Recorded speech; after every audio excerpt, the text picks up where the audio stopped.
Orang yang mengakui Islam dengan konsekuensi, dia akan susah. Dengan konsekuensi dia akan ditekan, dituduh macam-macam. Itu berbeda nilainya.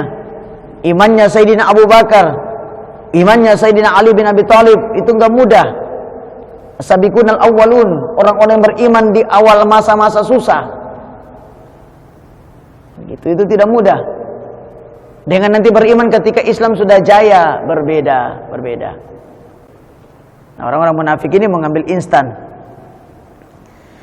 Wa idza khalau ila syayatinihim, dan apabila mereka kembali kepada setan-setan mereka, setan yang gaib yaitu setan betul-betul dari bangsa jin yang jahat, kemudian ada juga setan dari bangsa manusia yang mempunyai sifat syaitan.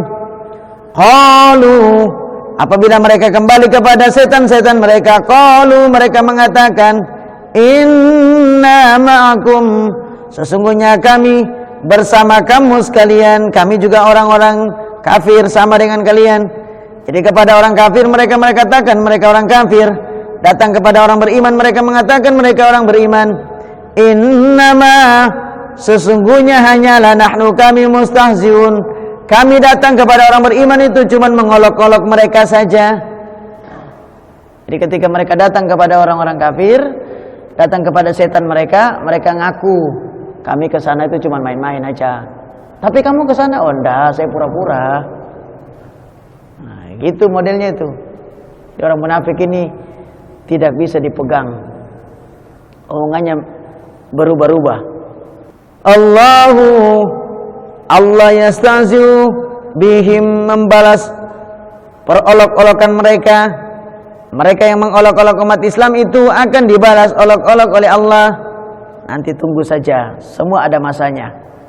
Orang-orang yang jahat kepada umat Islam, yang jahat kepada negeri ini, Bapak perhatikan. Dikatakan oleh guru mulia, perhatikan satu persatu mereka itu. Nanti di akhirnya nanti seperti apa? Menjadi orang hina. Dihinakan. Siapa yang menghina kebenaran, menghina kebaikan, menghina orang-orang baik, nanti tunggu. Akan ada masanya itu. Dunia ini nggak ada yang tetap. Hai kalian, tidak ada yang tetap dunia ini. Kalau dunia tetap, oke lah. Dunia ini nggak ada yang tetap. Ciri khasnya selalu berubah. Sekarang kalian di atas kan? Ingat-ingat kalian akan ada di bawah. Kalau kalian di atas dalam keadaan baik, ketika kalian di bawah tetap baik, akan dipuji oleh orang. Tapi ingat, ketika kalian di atas ini kalian sombong, kalian banyak menipu rakyat, kalian banyak mencederai kebaikan-kebaikan, baik itu kebaikan orang maupun kebaikan agama, kalian cederai, kalian tuduh macam-macam. Nanti masanya kalian akan dihinakan oleh Allah. Orang-orang yang merusak kehormatan agama dan ulama ini, kehormatan negara ini, rakyat ini, nanti Bapak lihat satu-satu, perhatikan wajah mereka. Nanti akhirnya akan menyesal, menangis betul-betul. Dia telah mengkhianati negeri ini, dia telah mengkhianati Allah. Nanti akan menyesal. Kenapa? Karena dunia ini selalu berubah, berganti. Kenapa? Karena Allah kuasa. Ya, kalau Allah nggak ada, Allah ada. Allah tidak tidur, Allah dengar, Allah lihat. Kalau Allah tidur nggak apa-apa, Allah nggak tidur. Ini juga satu kabar gembira bagi kalian, wahai umat Islam. Santai saja, umat Islam ini nggak ada masalah. Saya sering melihat keadaan ini. Orang Islam ini luar biasa sifatnya. Mereka tuh kalau marah cuman sekedar saja. Mamanya mereka ditipu, marah mereka. Tapi habis itu biasa lagi. Kenapa? Mereka tuh orangnya lillahi ta'ala, ridho. Ya udahlah, mau gimana lagi, kita ditipu. Sudah. Itulah orang Islam. Karena kenapa? Mereka berprinsip, mau sampai di mana, penipu. Allah ada, kita ketemu lagi nanti. Itu yang bahayanya. Ini yang kabar gembiranya. Orang beriman tuh prinsipnya harus begitu. Makanya orang yang beruntung itu bukan penipu, tapi yang ditipu. Perhatikan konsepnya ini kaidahnya. antara penipu dan yang ditipu, sebenarnya kelihatan syariatnya yang rugi itu yang ditipu. Tapi sebenarnya hadirin, yang beruntung tuh yang ditipu.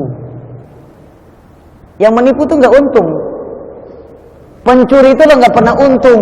Bapak lihat, perhatikan para koruptor itu. Kelihatannya mereka menang ya. Mereka sudah mencuri uang bansos, mencuri uang rakyat, kemudian tidak kena penalti, tidak kena penjara. Dipikir dia hebat. Oh, kalau Allah nggak ada nggak apa-apa. Kalau akhirat nggak ada nggak apa-apa. Allah ada, itu masalahnya. Mau kemana kau? Silakan kau ambil sekarang. Uang itu nggak kemana-mana. Harta yang kau curi itu lo nggak membahagiakanmu. Ini harus dihayati dalam hidup kita ini. Jadi orang yang bahagia itu orang yang tidak mencuri, yang tidak mendusta, berbohong itu. Pembohong itu nggak pernah bahagia, Pak. Tanyakan dia. Walaupun dia menang, umpamanya menang pemilu begitu dengan hasil curang, tanyakan dia bahagia. Dan kalian yang tidak koruptor, yang tidak membunuh, jangan bantu. Jangan bela pembunuh. Jangan bela koruptor. Kalian lebih menyesal 2 kali. Itu hati-hati tuh. Sudah nggak dapat apa-apa, mereka dapat. Kau bela koruptor dapat apa? Sudah hilang akhirat, nggak dapat uang.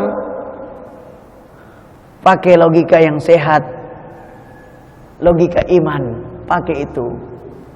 Kalian dapat apa membela koruptor, membela pembunuh, membela orang-orang dolim, dapat apa? Kasihan. Karena kenapa? Allah tidak tidur. Akhirat itu pasti. Pembalasan itu ada. Itu masalahnya. Kalau itu ada, maka umat Islam tenang-tenang saja. Iya. Mau curi? Ya ambillah. Nanti kita ketemu lagi. 1 tusuk gigi saja yang bukan hak kita, itu urusannya panjang. Kita ngambil tusuk gigi punya orang, tidak izinnya, itu kena itu. Jangan anggap remeh, akhirat ini urusannya ribet. Allahu yastahzi'u bihim, Allah membalas perolok-olokan mereka, wa yamudduhum, dan membiarkan mereka fi tughyanihim, di dalam kesesatan mereka, ya'mahun, mereka terombang-ambing. Jadi orang-orang munafik ini sebenarnya orang yang tidak pernah bahagia. Mereka berada di atas bimbang, berada di bawah bimbang, hidupnya terombang-ambing. Orang munafik itu orang yang tidak punya prinsip. Makanya dalam hidup itu harus ada punya prinsip. Jangan suam-suam kuku dalam agama.